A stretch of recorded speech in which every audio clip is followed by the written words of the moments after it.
नमस्कार, केबी न्यूज़ देख रहे हैं आप। केबी न्यूज़ खबर आपकी में आपका स्वागत है। खबर आजकल में आपको हम कुछ स्थानीय खबरें दिखाएंगे, कोटद्वार स्पेशल भी दिखाएंगे और खबरें जो आजकल चर्चा में है। उत्तराखंड में लोकसभा चुनाव समाप्त हो चुके हैं। एक हफ्ते से ज़्यादा का समय हो चुका है, लेकिन चुनाव के बाद भी चुनाव पर चर्चा, चुनाव की अटकलें, वोटिंग परसेंट को लेकर पूरा मंथन जारी है। भारतीय जनता पार्टी के जो समर्थक हैं या बड़े नेता हैं, वो भले ही ये कह रहे हों कि कांग्रेस के जो वोटर्स थे वो बूथ तक नहीं आए, इसलिए कम मतदान हुआ। कांग्रेस पार्टी के भी बड़े बड़े नेता यही कह रहे हैं कि बीजेपी का वोटर उदासीन था, वो मतदान करने नहीं आया, इसीलिए वोटिंग कम हुई। लेकिन अब भारतीय जनता पार्टी ने भी इसकी समीक्षा की बैठक बुला दी है, यानी कि कम होते मतदान से निश्चित तौर पर जिस तरह वोटिंग को बढ़ाने के लिए बहुत तरह के अभियान चलाए गए थे और सरकार को यही लगता था कि अच्छी वोटिंग होगी, उनके जो पन्ना प्रमुख हैं हर बूथ पर वो बहुत बड़ी संख्या में वोटर्स को लाने में कामयाब होंगे, लेकिन वोटिंग कम हुई है। इसके अलग अलग मायने हो सकते हैं और ये ज़रूरी भी नहीं है कि सरकार के अगेंस्ट है या सरकार के फेवर में। लेकिन अब उत्तराखंड की जो सरकार है उसने इसकी समीक्षा की एक बैठक बुला दी है ना, कि अब उत्तराखंड की जो सरकार है वो इस चुनाव में हुए कम मतदान को लेकर समीक्षा करेगी। इस खबर पर हमारी खास नज़र रहेगी और ये मतदान का जो फैक्टर है ये सबसे ज़्यादा प्रभावित करेगा हरिद्वार लोकसभा सीट को। पौड़ी गढ़वाल की संसदीय सीट में दोनों ही प्रत्याशी चुनाव के दौरान काफ़ी मेहनत करते नजर आए, लेकिन गणेश गोदियाल हैं कि वो थमने का नाम नहीं ले रहे। यानी मतदान समाप्त होने के बाद भी उनकी बहुत सारी गतिविधियां जारी हैं, उस पर भी हम बात करेंगे। अनिल बलूनी के को लेकर जरूर कोई इस तरह की खबर नहीं है कि वो पौड़ी गढ़वाल संसदीय सीट में लोगों से मुलाकात कर रहे हैं। फीडबैक तो ले ही रहे होंगे जहाँ भी होंगे, अगर वो दिल्ली में भी होंगे तो उत्तराखंड के नेताओं से, सरकार से, और जो उनका एक संपर्क के बहुत सारे माध्यम होते हैं सरकार के पास, एलआईयू की टीम भी होती है, तो सब कुछ फीडबैक ले रहे होंगे। इस सीट की चर्चा तो है ही पूरे उत्तराखंड में और पूरे देश में भी चर्चा है कई जगह कि उत्तराखंड में पौड़ी गढ़वाल की संसदीय सीट में रोमांचक है, मैच कहें आप इसे, ये चुनाव कहें। टिहरी सीट को लेकर बॉबी पवार की वजह से चर्चा है और टिहरी सीट के गणित को लेकर कुछ स्पष्ट जानकारी नहीं है। बॉबी पवार ने शुरुआत की थी तो बहुत बड़ी रैली के साथ की थी और समापन भी किया तो बहुत बड़ी रैली के साथ किया। अब हालांकि वहाँ पे एक ही फैक्टर है कि बॉबी पवार यंग एक नेता के तौर पे उभरे जरूर है, लेकिन वहाँ पर जो कांग्रेस के प्रत्याशी हैं जोत सिंह गुनसोला, चाहे बीजेपी की जो प्रत्याशी है माता रानी राजघराने की, दोनों ही उम्र दराज लोग हैं और बॉबी पवार एक यंग लीडर के तौर पे उभरे हैं। तो अगर वहाँ पे वोटों का बंटवारा होता है तो बीजेपी को अगर उनका कैडर बोर्ड मिल जाता है, ऐसा माना जाता है कि बीजेपी का वोटर चुनाव से पहले चाहे कुछ भी किसी भी तरह की गतिविधियों की बात करे, लेकिन आखिर में इंटैक्ट होता है और आखिर में अपने ही सिंबल पर जाता है। लेकिन बॉबी पवार की चर्चा है और जब तक रिजल्ट नहीं आता तो बॉबी पवार को टिहरी सीट में इग्नोर नहीं किया जा सकता, क्योंकि उनको बहुत बड़ी संख्या में महिलाओं का, पूर्व सैनिकों का और युवाओं का खासतौर पर समर्थन मिला है। तो उत्तराखंड की 5 सीटों में सिर्फ 3 सीटों की ही चर्चा है, जिनमें पौड़ी गढ़वाल संसदीय सीट है, टिहरी है और अब हरिद्वार की भी चर्चाएं होने लगी हैं। तो चलिए इन पर भी विस्तार से बात करेंगे और बात करेंगे उस खबर की जो इस समय चर्चा में है, निकाय चुनाव को लेकर। कोटद्वार में निकाय चुनाव होने हैं, मतलब उत्तराखंड में जहाँ जहाँ भी नगर निगम, नगर पालिका है वहाँ पे चुनाव होने हैं। अब इसमें फिर खबर आ गई है, मतलब इसकी हलचल तेज हो गई है। पहले परसों ही खबर आई थी, आज भी खबर आई है। तो दरअसल मामला क्या है, पहले आपके साथ शेयर कर देते हैं निकाय चुनाव का, क्योंकि एक चुनाव खत्म हो गया, अब निकाय चुनाव होगा, उसके बाद पंचायत चुनाव होंगे और इस तरह ये साल निकल जाएगा। तो एक साल बाद विधानसभा के चुनाव भी होंगे और बहुत जगह इस तरह का भी समीकरण देखा गया इस लोकसभा चुनाव में कि जहाँ पर आने वाले मेयर के चुनाव को लेकर लोग तैयारी कर रहे हैं और आने वाले 27 के चुनाव के हिसाब से भी गुणा भाग गणित बैठाया जा रहा है। और इसीलिए चुनाव इस बार थोड़ा स्पेशली था और लोकसभा चुनाव को लेकर हमको भी नहीं लगता था कि इतना माहौल बनेगा कि चुनाव समाप्त हुए 1 हफ्ता हो गया, आज भी चर्चा जारी है और जो चर्चाएं चल रही हैं उसकी बात बाद में करेंगे। पहले बात करते हैं निकाय चुनाव की। निकाय चुनाव को लेकर वैसे तो ये चुनाव जनवरी में या फरवरी फर्स्ट वीक में हो जाना चाहिए था, क्योंकि कार्यकाल समाप्त हो चुका है उत्तराखंड में निकायों का। लेकिन सरकार ने एक एफिडेविट दिया था कि वो थोड़ा सा जो एक रिजर्वेशन का मामला है उसको लेकर सर्वे कर रहे हैं, तो उन्होंने इसमें समय मांगा था कोर्ट से। और ये सब जानते हैं राजनीति के जानकार की सरकार नहीं चाहती थी कि निकाय चुनाव पहले हो जाएं और उसके बाद लोकसभा चुनाव हो तो इसका खामियाजा लोकसभा चुनाव में भुगतना पड़े। मतलब कहीं ना कहीं सरकार को ये लगता रहा होगा कि इस समय थोड़ा नाराज़गी हो सकती है लोगों में, तो इस समय अगर हम निकाय चुनाव करा देते हैं तो फिर इसका जो रिजल्ट आएगा उससे एक लोकसभा के लिए मैसेज जाएगा। अब इससे कितना लाभ हुआ ये तो कह नहीं सकते, लेकिन अब चूंकि सरकार ने हाई कोर्ट में एफिडेविट दाखिल किया था कि 6 महीने के अंदर हम चुनाव करा देंगे, तो 6 महीने के हिसाब से जून 10-11 तारीख तक हर हाल में ये चुनाव समाप्त हो जाने चाहिए निकाय के। लेकिन इसमें भी एक तकनीकी पेंच है। अब इसमें पेंच है निर्वाचन आयोग का। पहले ही एक आचार संहिता लगी थी लोकसभा चुनाव के दौरान, और अब 2 बार आचार संहिता लगेगी, तो थोड़ा सा एक तकनीकी मामला हो सकता है। अब इसमें 2 बातें हैं। एक बात तो यही है कि सरकार ने हाई कोर्ट में हलफनामा दिया हुआ है कि 6 महीने के अंदर हम चुनाव करा देंगे, क्योंकि फिलहाल मेयर की जगह प्रशासक नियुक्त कर दिए गए हैं, तो प्रशासकों का जो समय सीमा है उसको समाप्त होने में थोड़ा ही समय बाकी है।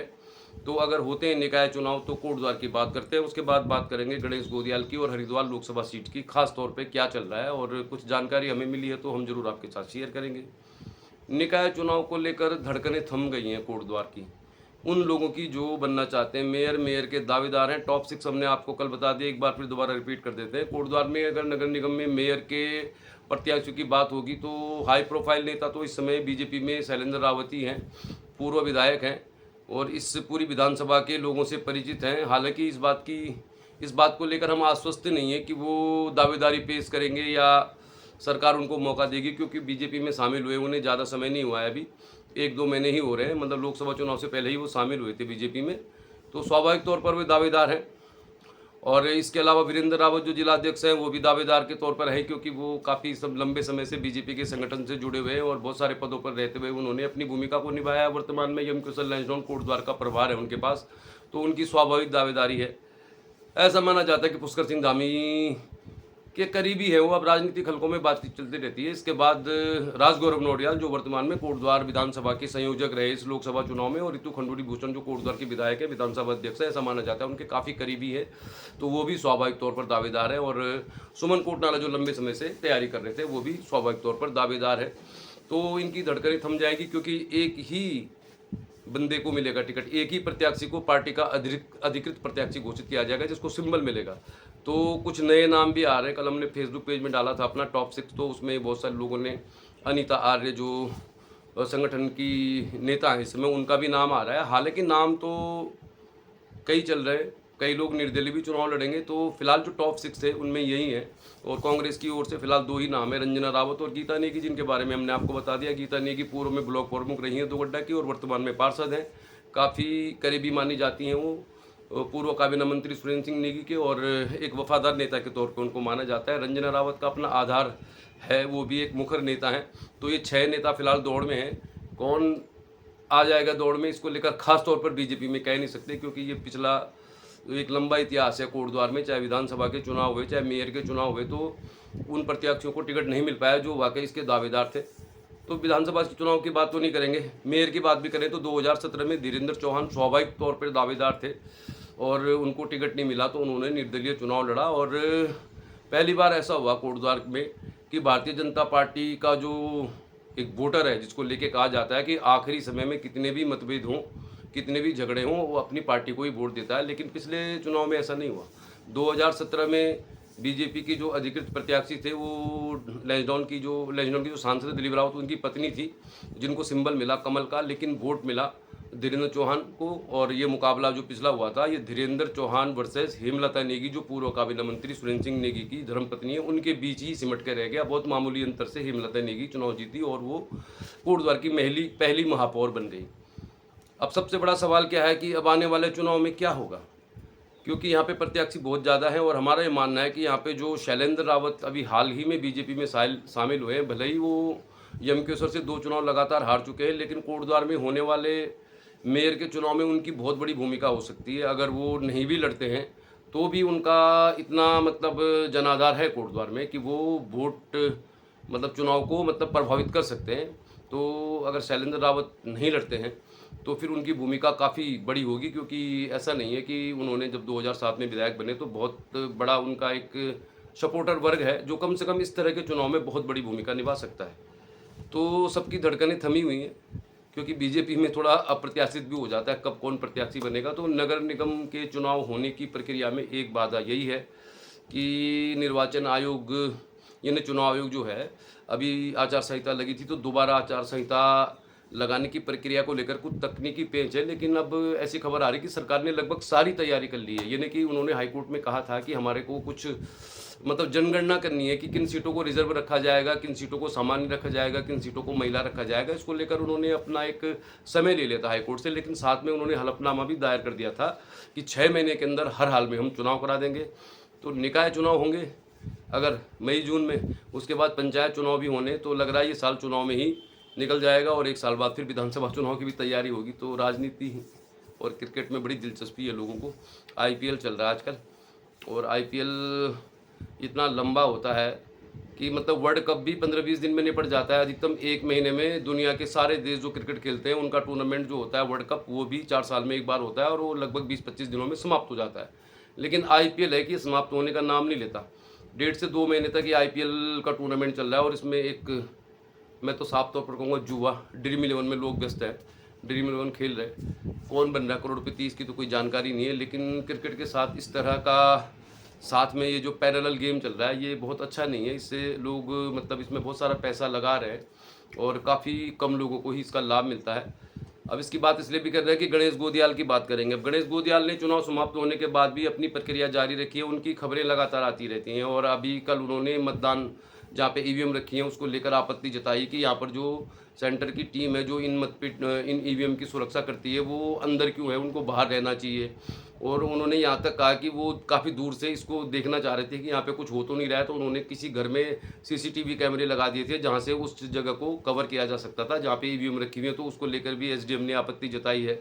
इसके अलावा जो गोदियाल है वो चमोली में गए, 2-3 दिन तक कार्यकर्ताओं से मिले, और अब वो बद्रीनाथ की खाली हुई सीट को लेकर कह रहे कि यहाँ पे लोग फैसला करेंगे चेहरा और चरित्र का। यानी कि वो सीधे निशाना साध रहे हैं वहाँ पे राजेंद्र भंडारी के ऊपर, जिन्होंने अचानक से बीजेपी का दामन थामा। वो सीट खाली है, वहाँ पर भी उपचुनाव होना है। तो गणेश गोदियाल काफ़ी व्यस्त हैं और उनकी चर्चा तो है ही। चुनाव का परिणाम क्या होगा तो 4 जून को मालूम चलेगा। फिलहाल गणेश गोदियाल कुछ न कुछ एक्टिविटीज़ में बिजी हैं, तो ऐसा लग रहा है कि निकाय चुनाव भी होंगे तो निश्चित तौर पर वो कांग्रेस पार्टी के स्टार प्रचारक के तौर पर रहेंगे। स्थानीय खबरों में थोड़ा बात करते हैं, उसके बाद हम बात करेंगे जो जानकारी आ रही है हरिद्वार की लोकसभा सीट को लेकर। उस पर जो जानकारी आ रही है, अब धीरे धीरे जानकारी आ रही है, कहाँ वोटिंग हुई, कहाँ कम हुई, कहाँ ज़्यादा हुई, इसका क्या इफेक्ट हो सकता है, क्या इसके गुणा भाग है, उसको लेकर बात करेंगे। कोटद्वार में स्थानीय खबरों की बात हम जरूर करेंगे। कोटद्वार में कुछ भूमि पूजन हुए, मालन पुल का भूमि पूजन हुआ, 1.5 महीने के आसपास लगभग हो गया, लेकिन वहाँ पर जाने के बाद ये लग रहा है कि बहुत धीमा वहाँ पे काम चल रहा है, और लगभग 27 करोड़ की लागत से रिपेयर होने वाले पुल में महज 10-12 लेबर है, वहाँ पे कॉलम बनाए जा रहे हैं, और 9 महीने का समय दिया गया है। तो काफ़ी धूल हो गई। अब दोनों तरह की समस्या है, बरसात आएगी तो नदी की समस्या है, तब तो रास्ता बंद हो जाएगा। फिलहाल वहाँ पे इतनी धूल है, रास्ता जो संपर्क मार्ग है वो भी बहुत ख़राब है। कुछ दिन पहले कुमार विश्वास आए थे भाबर में, तो हो सकता है वो मालन पुल के पास से ही गए होंगे उस जगह में जहाँ पे उनको कार्यक्रम पेश करना था, और उन्होंने जब सड़कों की स्थिति देखी तो उन्होंने 5-7 मिनट इसी को लेकर बहुत कुछ कह दिया। वहाँ पे अपना जो उनका एक तरीका है वो कह देते हैं किसी के मंच में कुछ भी। लेकिन सबसे बड़ी न्यूज़ यही है कि जितने भी सारे यूट्यूबर वहाँ पर गए थे जिन्होंने कुमार विश्वास के कविता पाठ का वीडियो बनाया, उसको यूट्यूब ने ब्लॉक कर दिया है।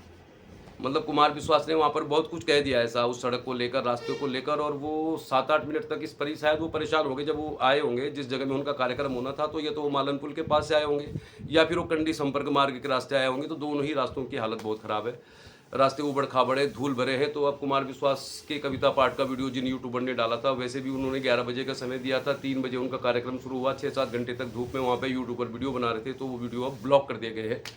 हो सकता है इसलिए भी कर दिए हों कि उसमें चुनाव के समय इस तरह की मतलब सड़क को लेकर, सरकार को लेकर बातें कही गई थी। अब बात करते हैं अन्य बातों की। तो यहाँ पर केंद्रीय विद्यालय जो मालन पार्क किशनपुरी में खुलने जा रहा था उसको लेकर कोई खबर नहीं है। रोडवेज स्टेशन का भी शिलान्यास हो गया था कि उसका पुनरुद्धार होगा, नई बिल्डिंग बनेगी, वहाँ पर भी काम नहीं चल रहा है, ऐसी प्रिंट मीडिया में खबरें आई हैं।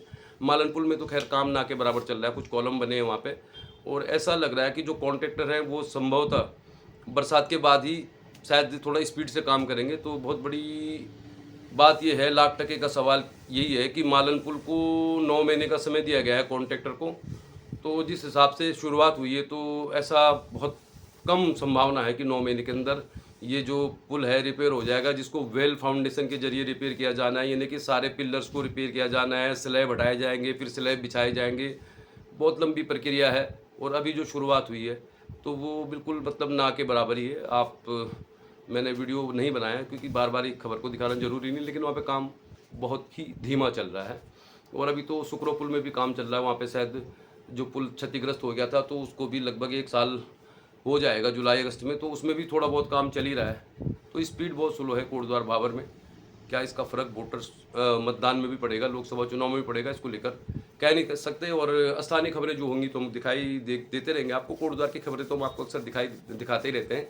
और कोटद्वार में मेयर के चुनाव होंगे तो बहुत बड़ा घमासान होगा। जिस तरह 2017 में बागी हो गए थे धीरेन्द्र चौहान, और बागी होकर उन्होंने हेमलता नेगी, पूर्व काबीना मंत्री सुरेंद्र सिंह नेगी की पत्नी को जोरदार टक्कर दी, तो क्या इस चुनाव में भी ऐसा कुछ होगा?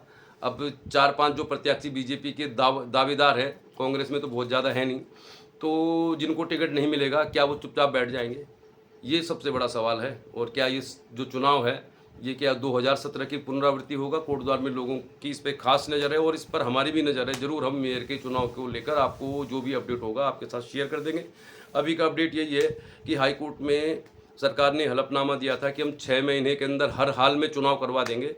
और अभी ये खबर आ रही है, आज ये प्रिंट मीडिया की सबसे बड़ी खबर तो नहीं पर बड़ी खबर है कि सरकार की लगभग सारी प्रक्रिया पूरी है, लेकिन इसमें एक निर्वाचन चुनाव आयोग का पेच है कि अभी आचार संहिता लगी थी, हटी है, तो फिर दोबारा लग सकती है।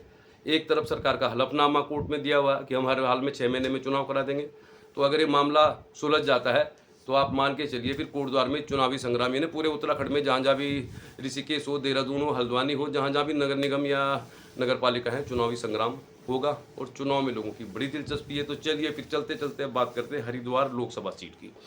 हरिद्वार लोकसभा सीट को लेकर बहुत तरह की खबरें आ रही है। वैसे आमतौर पर ये माना जा रहा था कि त्रिवेंद्र रावत, वीरेंद्र रावत और उमेश शर्मा यहाँ पे 3 उम्मीदवार हैं।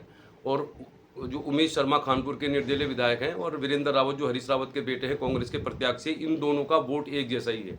मतलब वही वोट जो अल्पसंख्यक का होता है, अनुसूचित जाति, जनजाति, दलित होता है, ये वोट चाहे वो खानपुर के विधायक हो चाहे वो वीरेंद्र रावत हो, एक जैसा ही वोट है। और ऐसा माना जा रहा था कि वोट अगर डिवाइड हो जाएगा दोनों जगह, क्योंकि हरीश रावत के पुत्र भी बिल्कुल नए नए प्रत्याशी हैं और ऐसा माना जा रहा कमज़ोर थे वो प्रत्याशी, ऐसा मान रहे थे लोग शुरुआत में। लेकिन अब वहाँ पर कुछ इस तरह की खबरें आ रही हैं। हमारा यह आकलन है कि अगर ये वोट डिवाइड हो जाता है तो फिर सीधे बीजेपी को वहाँ पे एडवांटेज है और बीजेपी के प्रत्याशी अपने जो उनका एक बेस वोट होता है, जो उनका कन्फर्म वोट होता है, उससे वो जीत जाएंगे।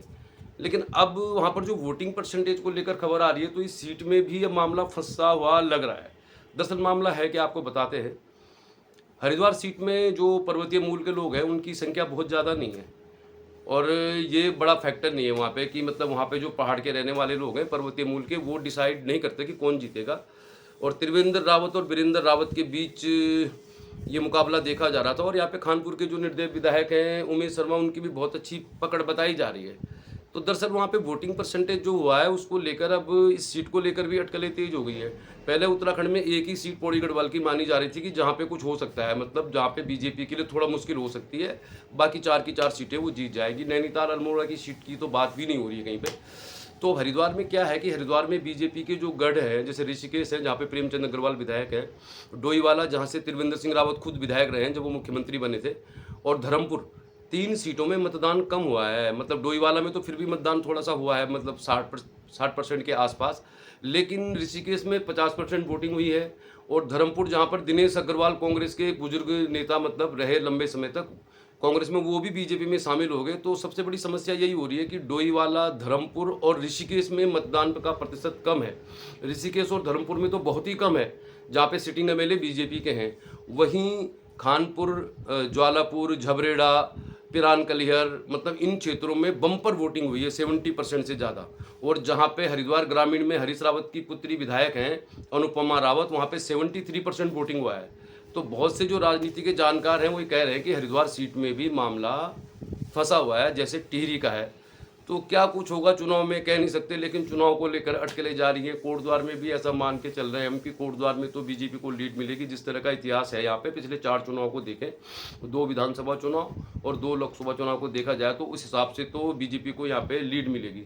लोकसभा चुनाव में तो पिछले उन्हें बम्पर लीड मिली थी। हालांकि पिछली बार के कैंडिडेट के मुकाबले इस बार गणेश गोदियाल कोटद्वार में काफ़ी सक्रिय रहे हैं। और इस बात की हमें पुख्ता जानकारी मिली है कि गणेश गोदियाल को कुछ परसेंट उन लोगों ने भी वोट दिया है जो बीजेपी के वोटर माने जाते हैं। अब ये सैकड़ों हैं, हज़ार हैं, ये नहीं कह सकते, लेकिन पौड़ी गढ़वाल की संसदीय सीट में चर्चाएं जारी हैं और बहुत से लोग इस चीज़ को मान रहे हैं कि बड़ा क्लोज मुकाबला है। तो हम तो अपने चैनल में कुछ स्पष्ट आपको बता नहीं सकते, लेकिन फिर भी चर्चाएं गर्म हैं। अब चर्चाएं हो जाएंगी निकाय चुनाव की। तो फिलहाल आज के लिए इतना ही। देखते रहिए, आप चैनल को सब्सक्राइब भी कर लीजिए। जो भी खबर होगी सही और सटीक आपको हम ज़रूर दिखाएंगे। कमेंट आप करिए ज़रूर, कभी कभी हम पढ़ नहीं पाते, लेकिन फिर भी आपके कमेंट्स का इंतज़ार रहता है। और खबर सही मतलब केबी न्यूज़। मिलेंगे फिर किसी और खबर के साथ। देखते रहिए केबी न्यूज़। देखते रहिए केबी न्यूज़, खबर आपकी।